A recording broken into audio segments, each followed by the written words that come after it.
السلام عليكم ورحمة الله وبركاته. كلمة طيبة لا إله إلا الله محمد رسول الله.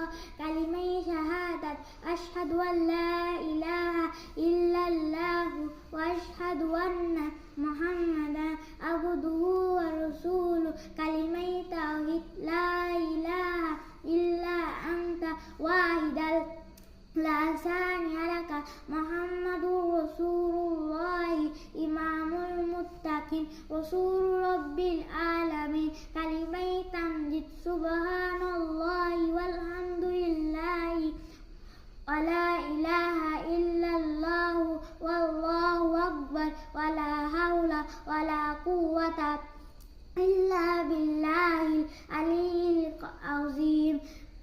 إيماني مجمل آمنت بالله كما هو بأسمائه وصفاته وقبلت جميع أحكامه وأركانه. إيماني مفصل آمنت بالله وملائكته وكتبه ورسله واليوم الآخر والقدر خيره وشره من الله تعالى والبعث بعد الموت. السلام عليكم ورحمة الله وبركاته.